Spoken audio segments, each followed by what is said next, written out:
And today we're looking at pattern testing the drone.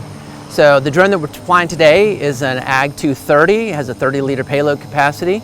And the reason we want to pattern test it is so that we can identify holes and spikes that might exist in the pattern. Now, if you have a hole in the pattern, that means that you're not getting enough material where it needs to go.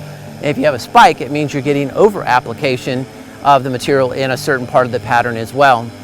Now, what happens with a hole in the pattern is we're not getting enough material, and so what's going to happen is we're not going to get the control or the efficacy of the target pest at that area. And if we have a spike in the pattern, that means we're over applying at a certain point and we're wasting product.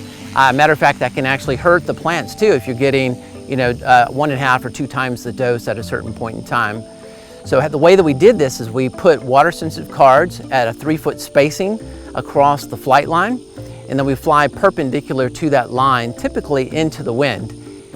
The spray will come out, and in this case we're just using water for our spray to protect those that are around, the pilot and other bystanders as well. After we wait 30 seconds to a minute to let those cards dry, we'll go pick them up in order. Typically you want to label those cards so they stay in order, and then we can analyze those with some commercially available software. And then from that we can determine the uniformity of the spray pattern. So this morning we went out and we pattern tested the aircraft, and now what we've done is we've come in, we've scanned the cards, we run them through some special software for analyzing the cards, and then what we see from this is that we have this spike in the pattern right here in the middle under the fuselage. Now it's a little bit bigger droplets, it's a medium-sized droplet that's right underneath, but on either side they're fine droplets, and it's just kind of stacked up in the middle. So there's definitely a problem with this pattern here. And one of the ways we might be able to rectify it, since the nozzles are under rotor, is maybe just come up in our altitude a little bit. We were at 13 feet, maybe we've come up to 15 or 16 feet and rerun it. It'll allow that pattern to just kind of smooth out a little bit.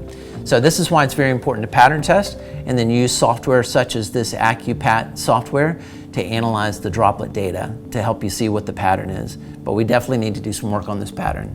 See you next time. Well, thank you for watching. We hope you found this video helpful and informative as part of our spray drone training video series. My name is Madison Dixon, and I'm the Associate Director of the Mississippi State University Agricultural Autonomy Institute. And we'd like to take this opportunity to thank our many sponsors who made this video series possible. For more information, please visit arpa.org, rpaaa.org, or the Ag Autonomy Institute website at aai.msstate.edu. Thank you.